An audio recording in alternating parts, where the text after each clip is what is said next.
Olá, eu sou a jornalista Tatiana Hesler e hoje, em mais um episódio do podcast Sua Empresa Pode, nós vamos conversar com a doutora em Ciências da Saúde e Neurociências, pós-doutora em Psiquiatria da Infância e Adolescência, professora em cursos de especialização em Terapia Cognitivo-Comportamental e Neuropsicologia, escritora de livros didáticos, infantis e na área de saúde mental. Ela é sócia, diretora da Clínica Tisser, Psicologia e Neurociência. Seja muito bem-vinda, doutora Luciana Tisser. Muito obrigada, é um prazer estar aqui. Que bom recebê-la. Nós vamos falar sobre como o cérebro infantil reage ao uso excessivo de telas e o impacto emocional das separações entre pais e também sobre como relações abusivas afetam o desenvolvimento das crianças e dos adolescentes. Luciana, nós começamos então falando sobre o tema do momento, não tem como escapar, o uso de telas é a grande preocupação na atualidade. E que bom que virou uma preocupação, né? E tem que ser, né? Por quê? Porque a gente está falando em cérebro em desenvolvimento. Então, não tem mais um caminho de volta, a tecnologia está aí e ela tem um lado muito bom, um lado que facilita a vida de todos e que até exercita áreas cerebrais se ela for usada para o bem. Então, o cérebro infantil, a gente diz que ele é plástico, existe infantil e de adolescentes, né? Assim, até os 16 anos é um momento que o cérebro é mais plástico. Então, ele tem a capacidade de se moldar para o bem e para o mal, como eu digo. Então, o uso excessivo, ele vai excitar esse cérebro e ele vai dar uma enxurrada de informações, muitas vezes irrelevantes, e são informações passivas que não levam a uma troca e a uma aprendizagem geral e global e genuína. Então, ele acaba sobrecarregando. Se fala até no apodrecimento do cérebro para os adultos e para a criança tem um impacto muito pior, porque soterra de informações e o nosso cérebro ele trabalha que nem um computador.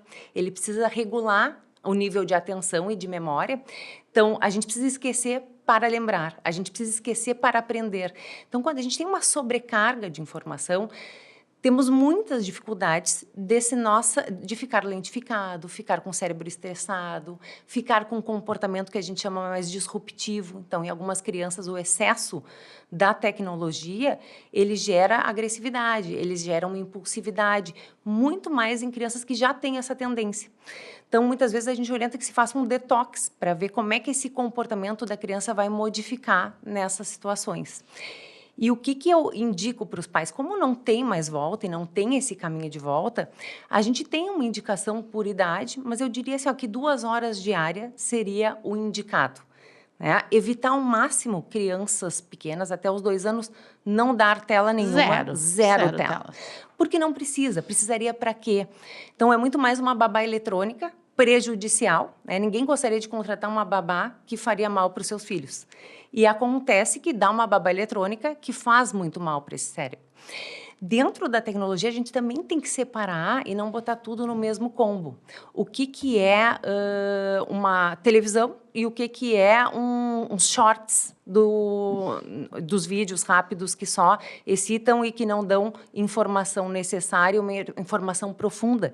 Então, a criança vai passando por vários vídeos e são estímulos rápidos que deixam esse cérebro ligado, mas não entregam conteúdo, não entregam de fato o conteúdo. E quando essa criança vai para a sala de aula, por que esses vídeos rápidos são tão prejudiciais? Porque numa sala de aula, um professor não vai ser tão atrativo como 10 assuntos rápidos. Os assuntos vão ser profundos e vão ser lentos para a aprendizagem. E esse cérebro está mal treinado, vamos dizer assim, com uma rapidez exorbitante e um excesso de atração que a vida real não existe. Na vida real não vai existir isso. Então, é um desserviço, vamos dizer. Diferente, vamos supor, de assistir um filme em família, diferente de assistir uma série em família. Muitas vezes a gente coloca tudo no mesmo combo. O uso da tecnologia, quantas horas por dia, mas é a qualidade também desta tecnologia. O que essa criança está acessando? Então, 2 horas, eu vou ver um filme de 1h30, é muito diferente do que eu ficar 1h30 ali no TikTok ou no Instagram, sendo que não é nem para a idade adequada. Né? O Instagram ele tem um limite de idade, então não está nem adequado os pais deixarem que aquela criança esteja no Instagram numa idade muito precoce. Inclusive, assim, acho que a questão de falar sobre a babá eletrônica, né? Enfim, década de 70, 80, quando se falava muito sobre isso na questão da televisão, né? Da tela grande, como a gente chama hoje, né?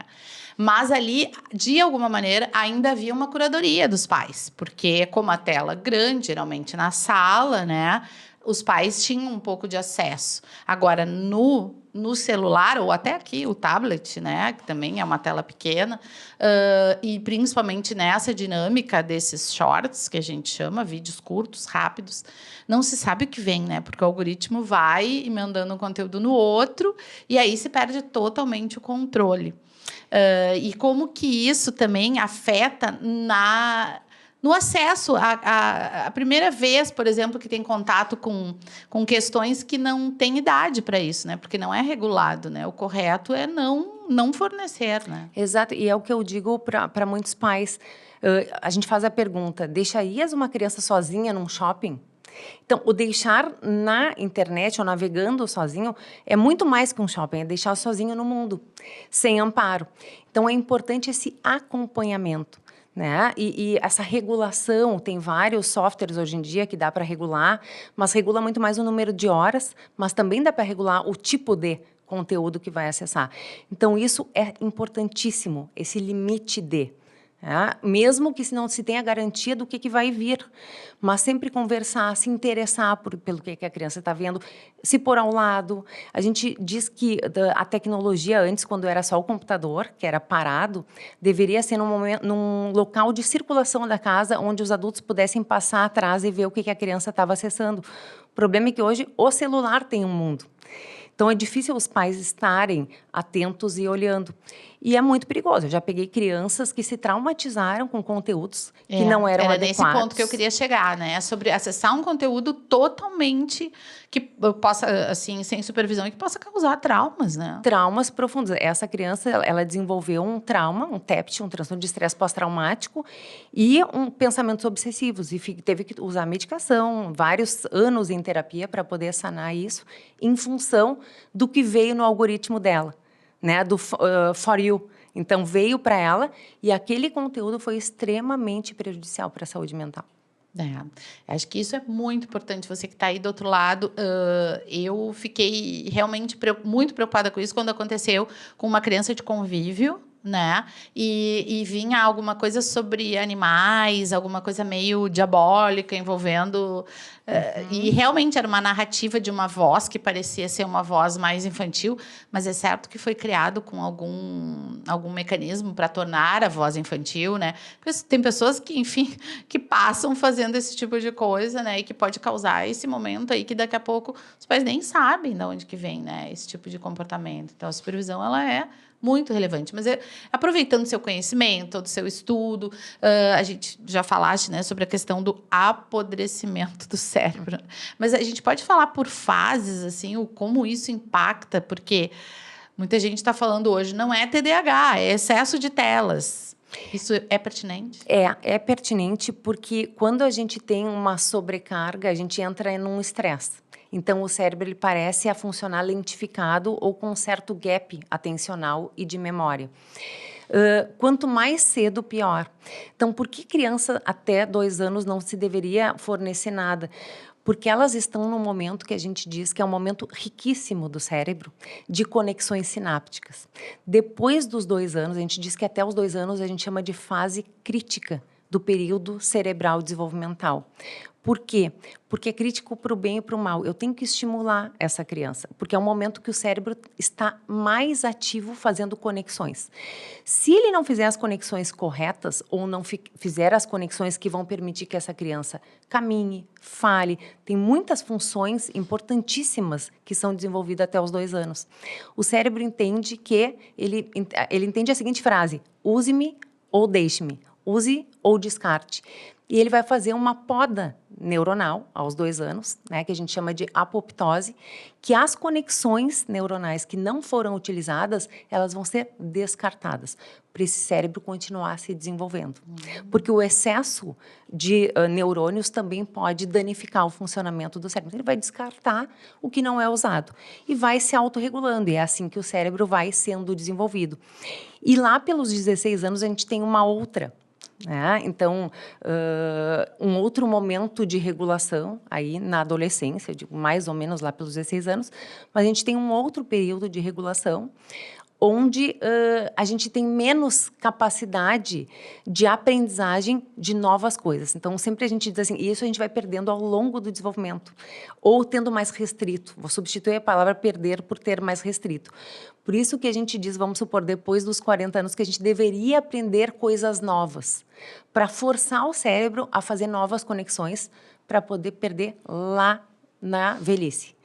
Então, até os 16 anos é onde o cérebro está mais plástico para aprender uma segunda língua, um instrumento musical, coisas novas. Depois não quer dizer que ele não vai ter capacidade, ele vai, mas é diferente.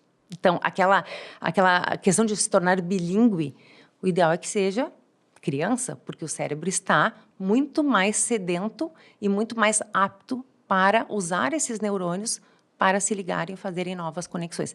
Então, se a gente sobrecarrega esse cérebro com questões irrelevantes, a gente está ocupando um espaço com coisas que não são aprendizagem, que não são benéficas para o desenvolvimento posterior e que só vão gerar sobrecarga nesse cérebro, ou seja, hiperexcitar esse cérebro.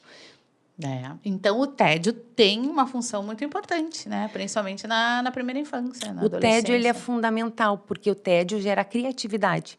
Então, é importante o momento de ócio para eu me tornar criativo. O brincar livremente, ele é extremamente benéfico e ele cuida da saúde mental da criança. A criança poder criar, poder sentar com seus brinquedos, poder brincar sozinha, fantasiar. E isso a internet ou coisas prontas não permite que ela faça, que ela crie coisas, né? Que ela possa brincar ludicamente. O lúdico protege o desenvolvimento infantil. Então, muitas vezes até na terapia, alguns pais dizem, mas a criança só brinca, mas é através do brinquedo que é a linguagem e a fala dessa criança, que é o verbal e aonde a gente acessa. Se na terapia com o adulto é na palavra, na terapia da criança é no brinquedo, é no brincar livremente.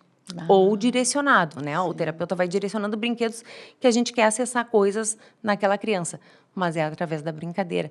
Muitas vezes, né, Tati, quando se coloca também a criança multitarefas, que eu chamo. Então, coloca no inglês, na patinação, no balé, no futebol, no basquete, como se isso fosse trazer um grande benefício. E, às vezes, a criança fica estressada, e isso é um malefício, porque eu não estou deixando que ela tenha o tempo livre de brinquedo para ser criança.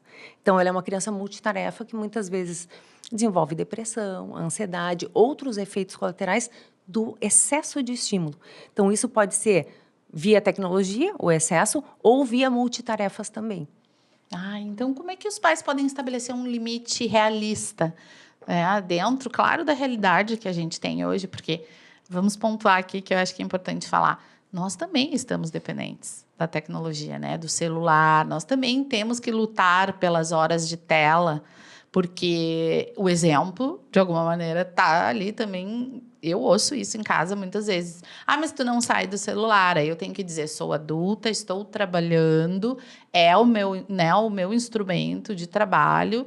E não há comparação entre a minha permissão de uso e a tua. O limite é umas 2 horas por dia, né, Tati? Assim, em geral, né? Adolescentes também? Criança teria que ser 3, vamos supor, crianças menores, né? Mas é indicado para adolescentes também. Só que, olha a dificuldade, né? Eu estou falando uma coisa aqui que nem eu estou acreditando que dá para botar em prática. Sim, pois é. Mas, enfim, seria a indicação. Mas é importante a gente ter um balizador, né? Esse é o balizador. Mas, claro que na prática dá para flexibilizar um pouco, dependendo da criança. Porque tem crianças que não dá para...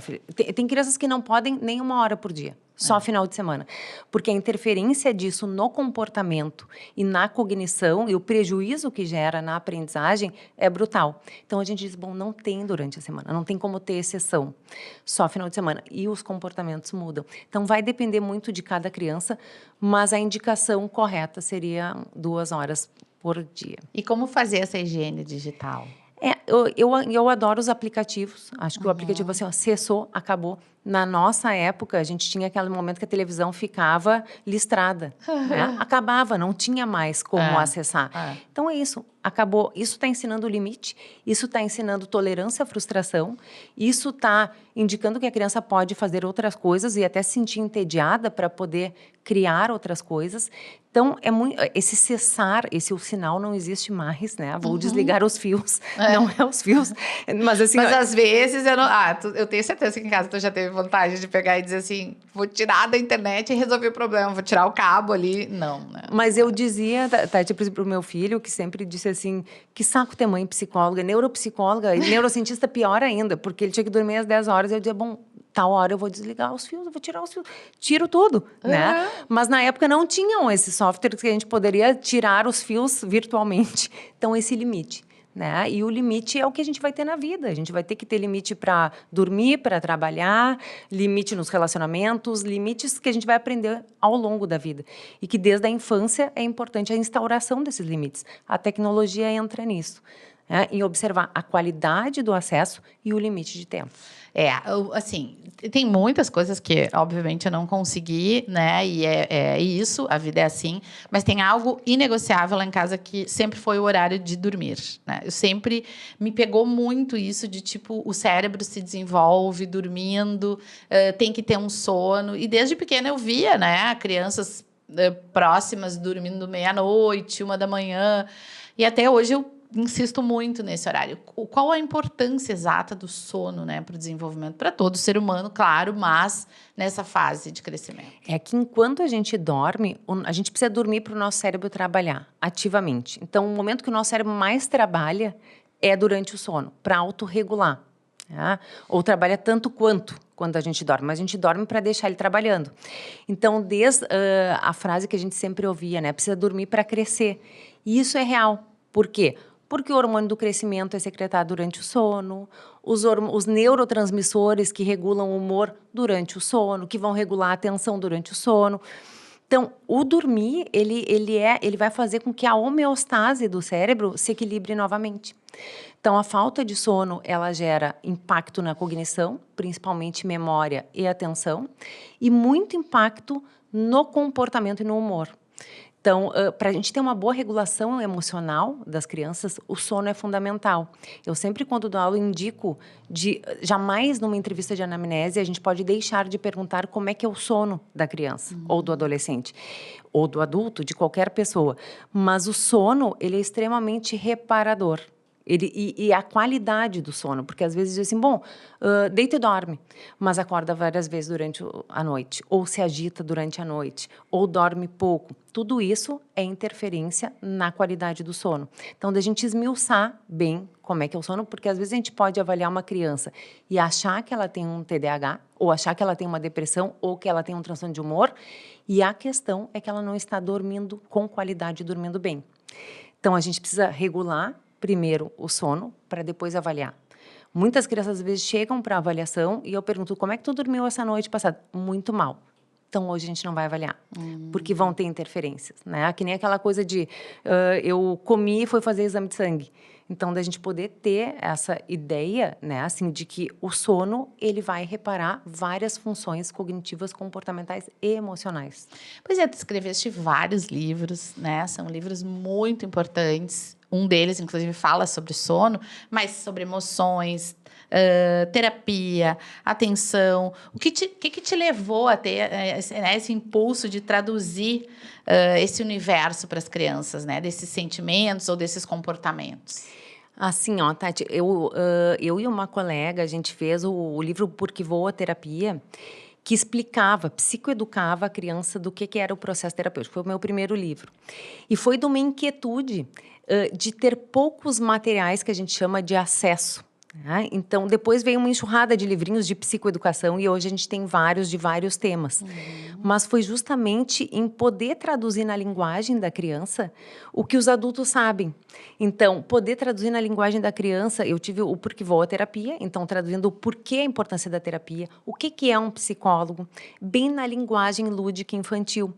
Porque o que me incomodava? Vários psicólogos infantis pegavam quadros e explicavam o que era terapia. Hoje a gente pegava a folha de ofício e explicava. Disse, bom, eu vou fazer um material onde os psicólogos... Eu vou poder usar e os psicólogos vão poder usar e ad eterno, porque vai estar ali. Inclusive, tem atividades que a criança pode fazer para a gente já ir percebendo quais são os problemas que incomodam ela.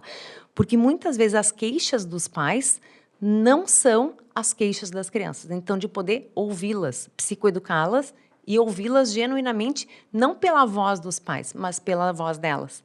Depois veio o porquê eu tenho dificuldade de atenção. Então, psicoeducando crianças, o que é o TDAH, para a criança possa se entender e perceber o que ela tem. O que tem ou o que não tem, né? Porque muitas vezes a própria criança ou os pais podem achar que tem e também seria um instrumento de identificar, que talvez não seja, né? Exatamente, para poder ver se, bom, eu sinto isso. Isso. Bah, eu sou igual. Demonstra os bonequinhos falando. E de uma maneira lúdica, não de uma maneira que vai ser maçante, que não vai ser na linguagem. Então, traduzir o mundo da saúde mental para as crianças, porque elas têm o direito de saber também, não como adulto, como porta-voz, mas poder ter um entendimento pela linguagem delas. Eu não vou deixar passar esse ponto da terapia, apesar de a gente falar depois dos outros títulos também, né? Mas assim, a partir de qual idade uma criança pode começar a frequentar sessões de terapia?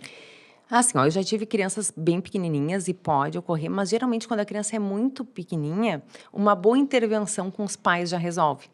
Porque geralmente são ajustes na rotina, ou desfraude, ou questões de enurese. Mas bem pequenininha quanto? Bem pequenininha, 3, 4 anos. Bem né? Então, a questão relacionada a desfraude, questão relacionada à enurese, né? Que é o fazer xixi na cama, quando já não tem mais idade para isso.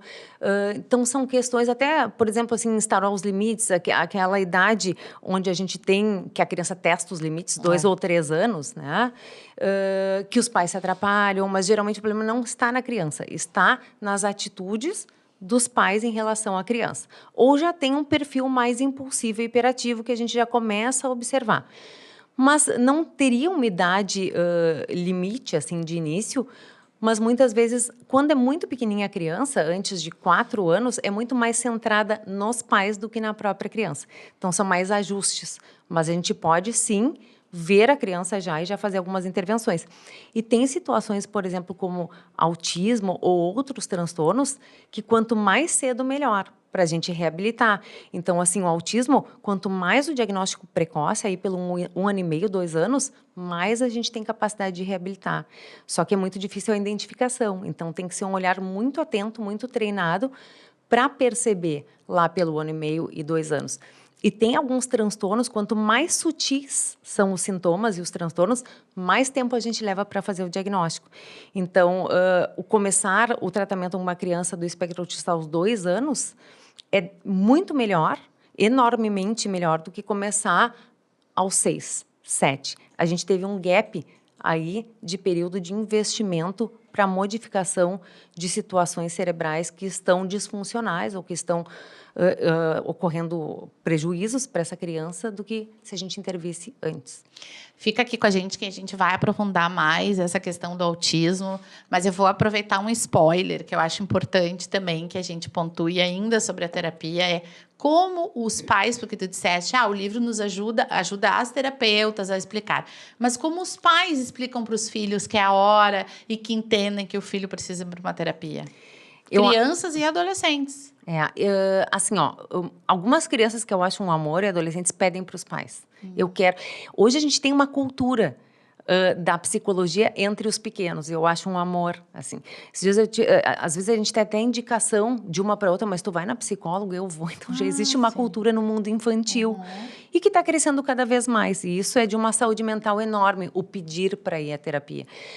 Mas muitas vezes os pais... tem criança que chega e diz assim... eu pergunto, o que tu acha que tu veio fazer aqui na psicóloga? Não sei. O pai diz, só vou te levar na terapia. Mas o que o pai pode dizer? Porque certamente os pais não sabem o que dizer também, né? E eu oriento, assim, às vezes eu dou esse livro pro pai e a mãe levar para casa, e muitos falam, vou te levar numa doutora dos sentimentos, porque ali no livro tem escrito que é doutora dos sentimentos e das emoções. O filme, Divertidamente, nos ajudou muito, porque a gente pode fazer esse paralelo de que lá na terapia a gente vai ensinar a lidar com as emoções. Olha. Então, a doutora dos sentimentos, a doutora das emoções, vai ajudar a lidar de uma forma melhor com as emoções, ou com rompantes de raiva, ou com rompantes, né, ou com situações de tristeza, ou com rompantes de impulsividade, situações que a criança está se atrapalhando. E muitas vezes os pais têm, eu digo, o feeling de pai e de mãe é soberano. Eles sabem muito e a gente tem que valorizar muito o feeling de pai e de mãe. Porque, às vezes, eles nos trazem coisas que são extremamente ricas e que a gente já evolui meses de terapia com aquela sensação do pai e da mãe. Então, geralmente, ou são encaminhadas pela escola, ou os pais identificam que algo não vai bem com aquela criança, ou que aquela criança está sofrendo por algum motivo. Então, a gente tem desde crianças e adolescentes que vêm por sofrimento psíquico, até crianças e adolescentes que vêm por transtorno. Ou adolescentes que vêm porque estão se atrapalhando na fase da adolescência. Eu sempre digo que a adolescência, por si só, já tem indicação terapêutica. Então, é uma prevenção. O levar o adolescente para a terapia deve ser uma prática. Eu defendo isso. Por quê? Porque é uma crise, é um momento de crise. Então, o adolescente ele se afasta dos pais para poder desenvolver a sua identidade e a sua individualidade. E esse afastamento, por mais sofrido que seja para os pais e que seja um luto, é um luto também para o adolescente, mas é fundamental para ele vir a se desenvolver como sujeito. E acaba que esse adolescente não tem mais aquela confidência com os pais. Então, tem coisas que ele não vai contar para os pais. E não tem que contar, porque ele precisa disso para poder se desenvolver. Só que é um momento de extrema vulnerabilidade. Então, com quem que ele vai contar? Com os pares de iguais. Mas pode ter pares positivos ou pares negativos, dependendo do meio de convivência e dependendo da identificação que ele vai ter com os pares de iguais. Então, ter uma terapia e ter um ambiente neutro, onde ele vai poder ser ouvido, onde ele vai ser acolhido, não julgado, e ter um sigilo ali com o seu terapeuta, é um fator de segurança exorbitante. Eles trazem isso, né? Que bom que eu tenho aqui. Isso eu não falo para o pai. E não é um segredo, eu brinco, a gente não tem segredo a gente não está tendo segredo com o pai e com a mãe. Mas ter esse espaço é fundamental, de ter um espaço de escuta e um espaço de crescimento, podendo se distanciar dos pais. Eu vou aproveitar para fazer uma consultinha aqui, né? Porque já há algum tempo eu ofereci aos meus filhos. Eu tenho uma adolescente de 16 e um menino de 15. Quando vocês quiserem, é só me falar, enfim. E aí não vi mobilização e pensei, vou retomar a minha terapia. Talvez seja uma forma. E aí eu deixo bem estipulado, entendeu? Não, hoje não posso, nesse momento não posso, estou fazendo, tenho terapia. E aí eu volto e digo, que bom, conversei, falei coisas que eu não falo para ninguém. Então, dando esse estímulo, né? Porque ainda não me veio esse pedido de querer fazer terapia. Mas eu entendo que isso também possa ser um caminho, né, doutora? Exatamente. Um exemplo de quanto está fazendo bem, né? Exato, um modelo, né, Tati? Assim, o quanto que tu valoriza e o quanto que é um modelo e o caminho aberto para eles. Porque também não funciona o querer colocar o adolescente ou a criança em terapia. A criança não tem muito isso, mas o adolescente não quer. O adolescente Ele sim, nós estamos falando da adolescência. Ele né? precisa ter motivação. Né? O adolescente ele precisa ter uma motivação mínima para entrar, se engajar num processo terapêutico. Sim, porque senão vai ficar só... Exatamente. E muitas vezes os pais querem e isso não faz sentido para o adolescente. E eu sempre digo, vamos esperar. Se não são casos graves. Porque tem casos que são graves que ele não vai ter escolha. Sim. Que eu digo assim, não é uma escolha tua. Tu pode ficar aqui fazendo mas tu vai ter que estar aqui. Sim. A gente está falando no sentido preventivo, que foi aquele destaque que tu deste ali, né? Exato. Então, a gente está, na verdade, falando sobre saúde mental, é o grande tema, né? A partir da pandemia foi o tema que realmente veio à tona e muitas situações que a gente tem visto indistintamente, né? O perfil de pessoa, todas as pessoas deveriam, de alguma maneira, ter esse cuidado e o acesso também, né? a um tratamento para as questões da saúde mental. Mas como, em relação às crianças especialmente, né, a sociedade pode se responsabilizar ou pode tomar atitudes em prol da saúde mental infantil?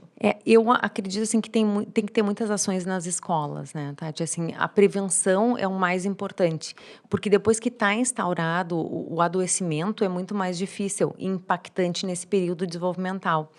Então, a escola é o primeiro fator de prevenção, né? A prevenção ao bullying, prevenção aos maus tratos, vamos supor, do grupo que entra dentro da questão do bullying, quanto isso pode trazer de prejuízos também.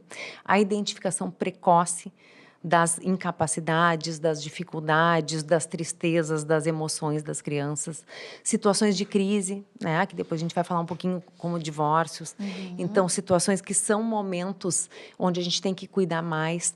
Todas as situações a gente tem que ter uma atenção melhor, mas a atenção primária, que a gente chama, que é a detecção precoce das alterações ou do sofrimento psíquico, vem por parte ou do pediatra, ou deveria vir, e por parte da escola, que são situações que assistem a criança. Muitas vezes não vem. Então, muitas vezes a gente vem um adolescente que não foi diagnosticado. Muitas vezes são aquelas crianças mais quietinhas em sala de aula, que a gente diz que tem questões mais internalizantes. Os que têm questões mais externalizantes, onde incomodam na sala de aula, são mais encaminhados. Mas esses que têm questões internalizantes, que pode ser ansiedade, depressão, outras questões que fazem muito mal para a saúde mental, mas que a criança não denuncia no comportamento, eles muitas vezes são negligenciados de ter a oportunidade de ser levados ao psicólogo para fazer um bom diagnóstico, uma boa indicação e orientação terapêutica. O que a gente deve observar em casa, então, em termos práticos? Observar alterações de sono, observar excesso de irritabilidade e impulsividade, crises de raiva intensas, mudanças de humor intensos, dificuldade de aprendizagem, não conseguir fazer amigos ou estar muito deslocado na escola. Esses são todos fatores que nos levam a observar fatores de risco para o desenvolvimento. Aí, essa atenção, né, pode ser justamente um ponto de luz, assim, para se pensar, e talvez seja o momento dos pais também buscarem a escola para entender como é o comportamento na escola, né, conversar com o seu médico. Então, ficam aí ótimas dicas. Agora, tu comentaste né, ali na fala sobre a questão do divórcio, né, que seria um dos motivos para levar os filhos ao consultório. É um momento muito difícil, né? E muitas pessoas acreditam que os casais pensam muitas vezes que se divorciar na adolescência, quando os filhos estão maiores, né, que já passou, vão postergando, digamos assim, o momento, entendendo que seria melhor. Existe uma melhor fase, uma fase onde os efeitos são menos sentidos? Eu diria... Ou faz sentido isso, de esperar eles crescerem? Não, é totalmente ao contrário, assim, vamos falar o contrário. A pior fase é na fase da adolescência, da pré-adolescência e adolescência. Por quê? Porque eles já estão vivendo uma crise vital. A adolescência é uma crise vital. A palavra crise quer dizer crescer. Não necessariamente crise é ruim, mas são mudanças. São lutos que ele já vai ter. Luto em relação ao corpo infantil, luto em relação o distanciamento dos pais. Então, aquisições de novas aptidões, de novas habilidades, da própria identidade. E junto, somado isso, tem uma crise de ruptura do pai e da mãe, que é um momento onde eles deveriam se distanciar e poder buscar a sua identificação, ou com a masculinidade, ou com a feminilidade. E quando entra uma separação, e muitas vezes uma separação de uma forma inadequada, porque é o que eu digo, né, Tati, assim, tem situações de separações bem-sucedidas e mal-sucedidas. Então, não é só apenas a separação e o divórcio, porque tem separações que são extremamente bem conduzidas, que o fato de ser adolescente não vai ter um impacto tão grande. Agora, aquelas separações que tem briga, que um fala mal do outro, que pode ser sutil, muitas vezes é sutil, que faz conluio com os filhos, porque eu quero ser o melhor e o outro tem prejuízos, assim, em termos de qualidade ou de outras questões de relação ao vínculo, projetar os prejuízos no outro. Então, meu fim de semana eu faço horrores de coisa porque eu quero atrair, quero conquistar meu filho e fico sempre perguntando. E tem até casos, assim, graves de perguntar o que tu prefere, como se a criança pudesse tomar posição em relação ao pai e na mãe. Então, fica uma rivalidade, principalmente se ocorreram situações de desfechos muito dolorosas, onde as pessoas, né, não lidam bem. Por isso que o adulto ele precisa se olhar, se tratar, para não respingar nas crianças que estão em desenvolvimento. Porque isso é maus tratos. No momento que eu estou falando do pai ou da mãe, que é o amor, é um objeto de amor para essa criança e adolescente, sempre vai ser e tem que ser, a não ser que sejam pais extremamente abusivos, maltratantes, violentos, que daí a gente tem que ter um cuidado e preservar a saúde mental dessa criança, mas a gente está denegrindo uma parte dela. É como se a gente estivesse agredindo a imagem mental que essa criança tem do pai ou da mãe. Então, eu diria que a pior fase para separar é na adolescência, porque juntam duas crises, uma crise vital, que é a adolescência, e uma crise acidental, que a gente chama, que é o divórcio e separação. Por que acidental? Porque não é esperado. E crise vital, adolescência, porque é esperado passar por esse desenvolvimento. E, às vezes, assim, a gente pensa assim, bom, crianças pequenas vão ter mais impacto, mas a criança não tem nem a memória dos pais juntos depois. E tudo é na condução. Mas, em relação à fase desenvolvimental, a adolescência seria o pior. Então, essa questão de colocar nos filhos, vou manter aqui, em função deles, é a maior furada. Pois é, muitos casais fazem isso, né? A gente sabe. E como contar, então, para uma criança que, enfim, o casamento acabou, né? Eu acho sempre de uma forma mais direta e os dois juntos, né? A forma ideal, vamos dizer assim. Daquela velha frase, né? De dizer, bom, o pai e a mãe não se gostam mais como namorados, mas continuam se gostando como pai e mãe de vocês e como amigos. E agora a gente vai ter duas casas, né? A gente vai ter situações onde vai estar um só com vocês e o outro, mas são questões do mundo adulto. Também não dá para abrir tanto para as crianças, tem que preservar o mundo infantil. Então, essa frase é a frase indicada, né? O pai e a mãe não se gostam mais como namorado, a gente vai se separar. O que é se separar? Nós vamos ter duas casas, vocês vão ter quarto na casa da mãe, quarto na casa do pai. Tentar mostrar de uma forma positiva, né? Vão ter situações que um fim de semana a gente vai poder fazer só coisas que vocês gostam de fazer com a mãe, outras coisas que vocês gostam de fazer com o pai. Então, poder mostrar esse ponto positivo também. E que sempre eles vão poder contar com os dois, que vai continuar a amizade, quando dá para continuar, né? Sim. E aí também tem, muitas vezes, o conflito na educação, né? Porque vai para a casa do pai de uma forma, na casa da mãe é de outra. Como conciliar isso? A prioridade sempre é chegar num comum acordo em prol dos filhos. Mas a gente sabe que, muitas vezes, é difícil, né? E isso gera duplas mensagens, o que é enlouquecedor. Duplas mensagens são enlouquecedoras. Aqui eu tenho que agir assim, aqui eu tenho que agir de outra maneira. Então, isso é o que causa o adoecimento psíquico nas crianças. Né? Claro que a gente não vai poder ter duas casas com as mesmas regras, porque justamente as pessoas se separaram porque não conseguiam viver na mesma regra. Vamos pensar assim. Mas que isso seja conversado e minimizado na medida do possível. Essa é a grande questão, né? Chegar nesse ponto comum e de entender também o quanto a criança, né? Ela vai... Eu acho que uma coisa que eu ouvi há muito tempo atrás, da gente não precisa dar todas as respostas se as perguntas não vieram, né? Exato. Isso até em relação ao próprio desenvolvimento sexual, né? Esperar o momento em que a criança venha trazer as suas dúvidas. Isso procede? Exato, não antecipar coisas, né? E existe esse limite, assim, do respeito ao mundo infantil, né? Do respeito em como eles entendem as coisas. Então, não antecipar coisas desenvolvimentais e até nesse cuidado, assim, do respeito ao outro. Né? Do respeito, de novo, no divórcio, na separação, dessa figura de amor dessa criança, preservar essa figura de amor. E, às vezes, Tati, não é nem só a figura parental que está falando mal, é uma tia, é uma avó, e isso é um desrespeito. Né? As famílias se botam contra, então, já que separou, o outro não presta, a família do outro, e fica atacando, e é uma mesma família, só que vai ser uma família diferente, uma família em casas separadas, mas continua o conceito de família, porque continua o conceito de pai e mãe, que é ad eterno. né? Mas é uma família diferente, é uma família expandida, vamos dizer assim, que daqui a pouco vão surgir outros cônjuges de ambos os lados, com outras culturas, que vão propiciar para essa criança novos vínculos e novas formas de identificação. Isso tudo precisa ser muito respeitado, para que a criança vá sentindo e vá construindo esses vínculos e essa nova forma de estar em família.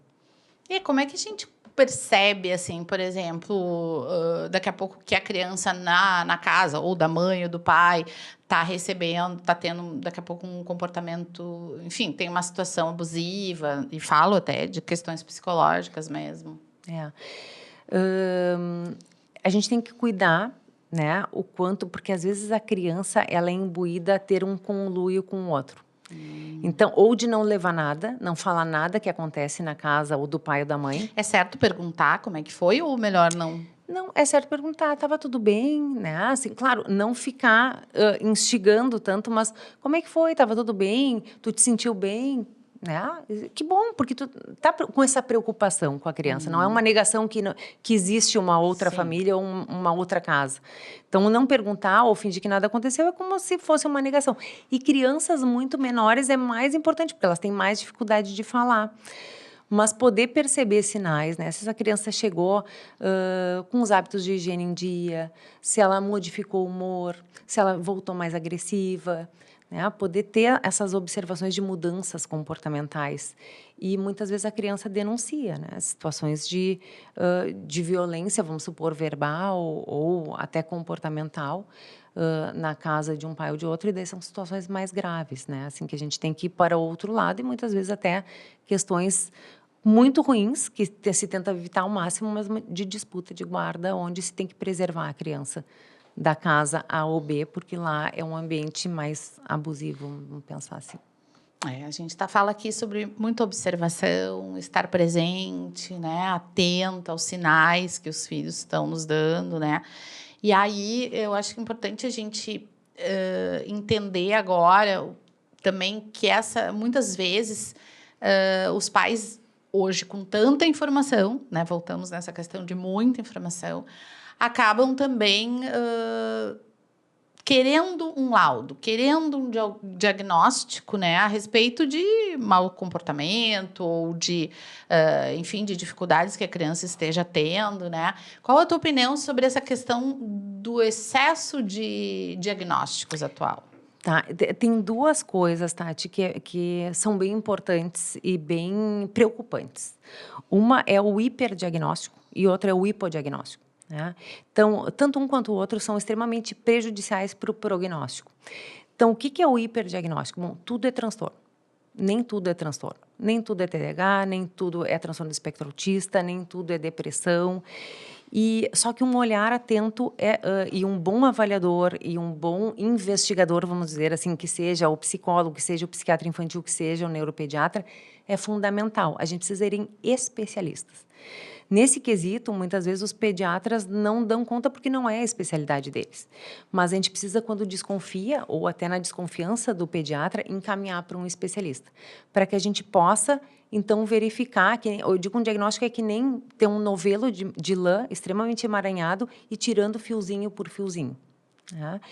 Então, hoje a gente tem falhas em diagnósticos, muitas falhas, por falhas na construção do saber das faculdades de especialização ou até de experiência clínica. Existem muitas falhas. Eu me entristece bastante, ou quando eu recebo uma criança que tem um diagnóstico e está errado, ou ela tem um diagnóstico que foi até o meio do caminho, porque um diagnóstico onde eu não vejo comorbidades. O que são comorbidades? São outros diagnósticos associados. Por exemplo, autismo, TDAH e transtorno de ansiedade. Ou altas habilidades, que não é um diagnóstico, é uma condição, é uma forma, né, intelectual, de ter muita facilidade intelectual, mas eu tenho associada a autismo ou eu tenho associada a TDAH. Então, eu não posso ir até o meio do caminho e me contentar, bom, é autismo. Se eu achei que é autismo, na minha hipótese diagnóstica principal, eu tenho que percorrer outros diagnósticos que têm uma prevalência e uma incidência grande de correr concomitantemente com o autismo. E eu tenho que responder o porquê sim e o porquê não está ali. Então, isso, quando eu dou aula nas pós-graduações, eu sempre bato nessa tecla. Não adianta achar bom, tem TDAH. Tudo bem, tem TDAH. E tem comorbidade? Tem depressão, tem ansiedade, tem transtorno do espectro autista associado, tem transtorno de aprendizagem associado. A gente tem que fazer uma varredura muito maior, porque senão é uma visão míope. E também acontece daquela criança que está evidente que ela tem... Eu acho que essas me fazem sofrer mais. Que está evidente que ela tem um transtorno e ela nunca teve um diagnóstico, por inúmeros fatores, que eu não vou julgar aqui, mas que ela nunca teve o diagnóstico e ela chegou extremamente prejudicada do que se ela tivesse tido uma boa intervenção, ela não estaria tão prejudicada na fase que ela chega. Então, isso para mim é muito triste. O não diagnóstico também. Então, tanto o hiperdiagnóstico, de dizer que uma criança tem um transtorno e não tem, como o hipodiagnóstico, são terríveis para o desenvolvimento e para o prognóstico, né? Tem questões assim que a própria adolescente quer comprovar que tem TDAH, porque começou a não ir mais bem no colégio. Isso aí tem acontecido bastante, viu? E deve dizer assim, bom, eu tenho TDAH. Não tem. Né? Primeiro que o TDAH ele não aparece, ele é um transtorno de neurodesenvolvimento, ele vem desde então.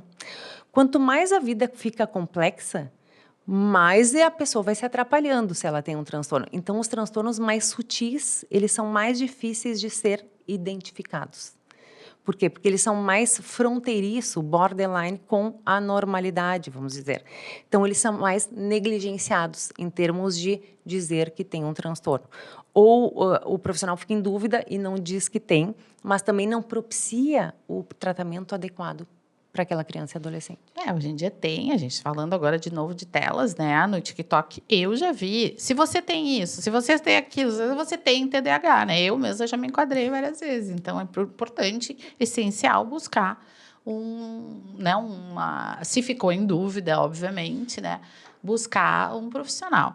E como que a gente pode identificar, então, o transtorno do espectro autista? Tu já disseste que quanto antes, né? Lá, um ano e meio, melhor para poder, né, fazer o acompanhamento. Geralmente, assim, Tati, algumas questões, né? Dificuldade do contato visual, dificuldade na aquisição da linguagem, não brincar com os brinquedos do intuito que é o brinquedo, ou seja, ao invés de brincar que o carrinho está andando, eu vou categorizar, eu vou enfileirar os carrinhos, ou eu vou colocar os carrinhos separados por cores, ou eu vou fazer um estacionamento de carros, mas eu vou brincar de uma outra função que não é a função principal do brinquedo. Dificuldades de fantasiar. Só que hoje em dia a gente tem uma coisa muito ampla, porque tem crianças que têm algumas sutilezas, né? Principalmente dificuldade, o autismo se caracteriza pela dificuldade na reciprocidade social, na interação social e na comunicação social. Mas isso é muito amplo, por isso que hoje se fala no espectro autista. Então, é como se a gente tivesse tonalidades de azul, desde o azul mais fraquinho ao azul mais forte, e tem nuances diferentes. Então, tem crianças que têm uma sutileza bem pequena, né? Elas fazem contato visual, elas são super afetivas, elas brincam de forma fantasiosa, mas elas têm uma dificuldade brutal de leitura social, de ler o que os outros estão falando. Elas têm rigidez cognitiva ou inflexibilidade cognitiva e comportamental, inflexibilidade de pensamento. Então, são coisas mais sutis. E é sempre quando a gente diz assim, quanto mais grave, mais salta aos olhos e mais cedo. Quanto mais sutil está esse nuance de azul, é mais difícil da gente ver. É como se a gente estivesse vendo uma tonalidade de cor. Né? Se a cor é muito forte, a gente vê em qualquer distância. Se a cor é muito fraca, a gente vai ter uma visão que está mais confundida assim, por vários fatores. Isso acontece também na detecção do transtorno do espectro autista, que se ampliou, que muitas pessoas falam por que tem muito mais diagnóstico. A próxima pergunta era essa. Porque a gente teve uma ampliação do espectro. Antes tinha o autismo clássico, que o que ele tinha, né? Assim, quais os sintomas do autismo clássico?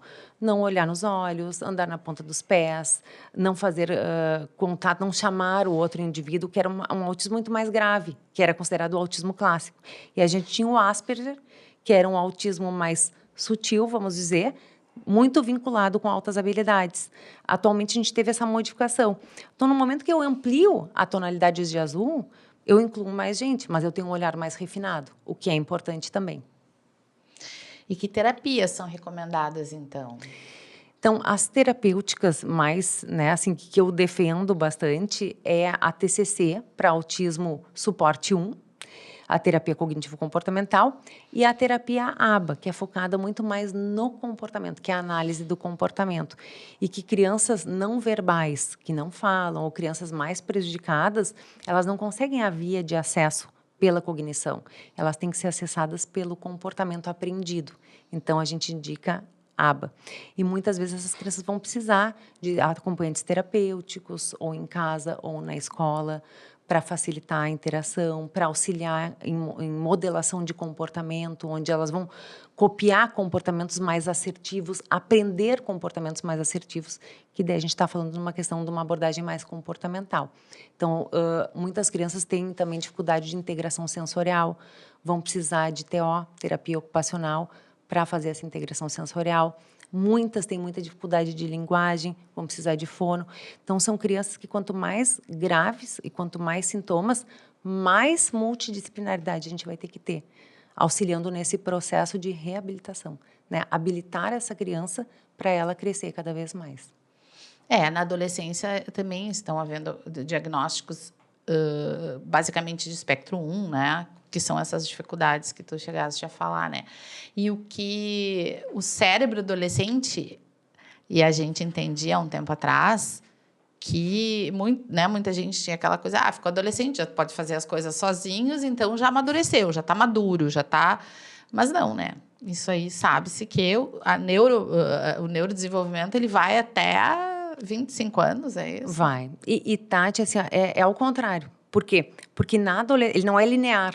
Esse desenvolvimento cerebral ele não é linear. Na adolescência, a gente tem um descompasso. Então, tem uma piora. Lá pelos 13 anos. Isso. Porque a gente tem uma desregulação de sinapses excitatórias e sinapses inibitórias. Então, é ao contrário. O adolescente com 13 anos, ele precisa muito mais da gente do que uma criança menor. Não tão pequena, mas uma criança, vamos supor, de 10 anos. Porque ele tem muito mais dificuldade de autorregulação. A gente diz que o cérebro do adolescente, ele é como se fosse uma Ferrari sem freios. Porque ele tem muita capacidade excitatória e pouco inibitória, o que traz riscos. Os riscos na adolescência são também porque existe um cérebro com pouca dopamina, que quando a gente está com pouca dopamina, a gente tem uma tendência ao tédio. O que a tecnologia que a gente estava falando antes traz? Descarga de dopamina. Na adolescência, a gente tem um nível de dopamina basal no cérebro menor.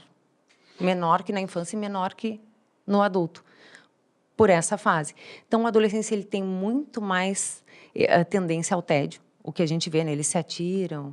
É que nem o do próprio Divertidamente, o tédio, né? Ele tá atirado, ele anda né, assim, se esfregando no chão, né, vendo o celular. E o celular entra como uma luva na adolescência, porque ele vai liberar dopamina. Então, eu estou ensinando o vício. O que na adolescência também, às vezes, entra, que é o abuso de substância. Por quê? Porque o adolescente, muitas vezes, por inúmeros fatores da própria adolescência ou desse cérebro onde tem menos dopamina, ele vai experimentar uma substância e aquela substância também entra como uma luva nesse cérebro. Também veste muito bem. Então, a gente tem que ter muito cuidado. Por quê? Porque é como se fosse assim, para o adolescente sentir a adrenalina, ele tem que fazer muita coisa, porque ele tem tendência ao tédio, o que leva ele a experimentações de risco. E obviamente, né, que a gente tem todo o período do cuidado e muitas vezes quando chega ali 13, 14 anos, os pais também estão cansados, né? E é onde a gente não pode recuar. E assim também, Tati, por essa idade que aparecem muitos transtornos genéticos como depressão. Então, se existe uma questão familiar de depressão, muitas vezes abre um episódio na adolescência de genética para depressão. Então, a gente tem que ter muito cuidado para avaliar o que é tédio, o que é depressão, o que é próprio da adolescência e o que não é, e o que é fator de risco. Porque daí a gente tem risco importante de quê? De automutilação, muitas vezes até de suicídio, de coisas graves na adolescência. Então, a adolescência ela precisa ser acompanhada dia a dia, 24 horas. Né? Mesmo de longe, a gente tem que acompanhar como pai e mãe. E o parâmetro para isso, até para não assustar os pais, bom, o adolescente está trancado no quarto, teve essa série agora. Isso, a adolescência, né? Que chocou, enfim, óbvio, né? Por óbvio, chocou muito, né? Todo mundo. E muitas pessoas pensam assim, bom, se o adolescente estiver no quarto, ele está em risco. Sempre a gente teve uma frase que se diz, adolescente, meu quarto, minha vida. Ele precisa estar no quarto dele. É o ambiente para ele desenvolver a identidade. Então, esse afastamento e o quarto, minha vida, é importante para o desenvolvimento normal. Mas existe um limite. Qual é o limite? Se o adolescente perde o interesse na mãe, no pai, na família, faz parte da adolescência. Mas se ele perde o interesse no grupo de iguais, que nem algumas vezes diz os pais assim, bom, tá falando lá com o amigo dele, tá super animado. Eu pergunto uma coisa, né? Por quê? Saúde. Isso é saúde. Tá saudável. Tá saudável. O problema é quando lá ele está isolado, ele está desanimado, ele perdeu o prazer em coisas que antes ele tinha, que a gente chama isso de anedonia. Não tem mais prazer em ir no futebol, não tem mais prazer em dançar, não tem mais prazer em ir a festas. Isso que tem que chamar a atenção dos pais, né? Isso é fator de risco. Esse isolamento e essa tristeza profunda em relação aos pares de iguais. São muitas camadas, né? A observar, porque um adolescente, por exemplo, gosta de dormir muito. E uma pessoa, muitas vezes, que está em depressão também fica muito tempo na cama. Então, assim, é sutil, né? É sutil. Por isso que... E essa mudança de humor da adolescência, porque todo mundo bota na conta dos hormônios. Quem dera que fosse só os hormônios. Então, tem um cérebro, uma neuroquímica complicada na adolescência por trás. Não é só os hormônios. Claro que o cérebro que libera os hormônios, mas não é só isso, né? Existe uma desregulação e uma questão de neurotransmissores ou de questões esperadas na adolescência e que vai passar, mas que tem que ser bem conduzida.